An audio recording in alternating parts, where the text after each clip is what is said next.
Hello friends, আমি সুস্মিতা। আমার চ্যানেলে জানাই সবাইকে ওয়েলকাম। তোমরা কেমন আছো? আশা করি ভালো আছো।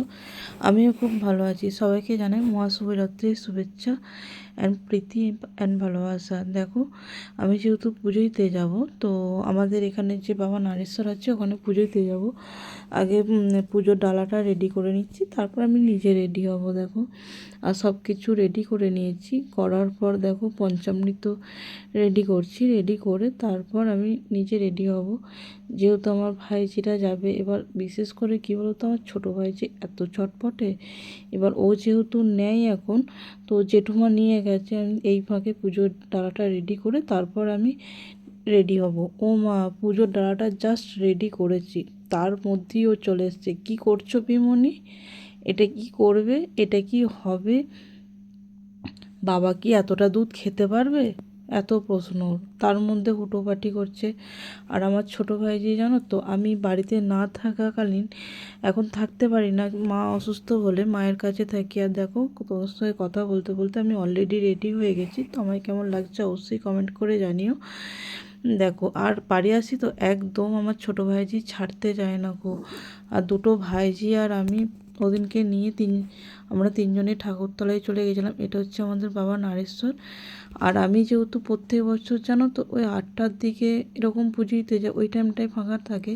আমার বৌদির খাবার হয়ে গেছে। আমার বৌদি বলছে, বুনি যাও, তা পুজোটা দিয়ে এসো। যাও না, সেই শিবরাত্রি পড়েছে, পড়ার পর থেকে বলছে বাড়ির ঠাকুরটা অভিষেক করে নাও। অভিষেক করার পর তারপর বলছে তুমি যাও, পুজো দিতে যাও। আর এত ভিড়, সে কি বলবো, হুড়োহুড়ি লেগে গেছে। আমি তো রীতিমতো ওখানে 40 মিনিটের মতন বসেছিলাম। তারপর আমাদের পাশের বাড়ি বৌদি, তারপর ভাইজিরা সব পুজো দিতে গিয়েছিলো। বলছে পিসিমণি বসো। বৌদি বলছে বসো বুনি, একটু ভিড়টা কমুক। তা হচ্ছে হ্যাঁ, এখানেই একটু ওয়েট করি, ভিড়টা কমলে তারপর যাব। আর রীতিমতো হুড়োহুড়ি সব লেগে গেছে। দেখো, প্রচুর ভিড় ছিল। তো আমাদের পুজো এবার দেবো। আমি ডাকলাম ওই পাশের বাড়ি ভাইজিদিনকে, ডাকলাম যে চল এবার তাহলে পুজোটা দিই, ভিড়টা একটু কমেছে, নাহলে আরও ভিড় হবে। আর দেখো, এখানে আমাদের বাবা নারেশ্বর পুরো ফুলের চাপা পড়ে গেছে। তো আমাদের এটা গাজন হয়, জানো তো, বুদ্ধ পূর্ণিমা ধরে, মানে জ্যৈষ্ঠ মাসে, কোনোবারে জ্যৈষ্ঠ মাসে পড়ে, কোনোবারে বৈশাখ মাসে পড়ে, বুদ্ধ পূর্ণিমা ধরে হয়। দেখো, বাবা নারেশ্বর পুরো চাপা পড়ে গেছে। এবার ওই মালাগুলো সরিয়ে যারা এসছে তাদের মালাগুলো দেন না, ওদের সেই কি বলবো, আর কিছু বলার নেই।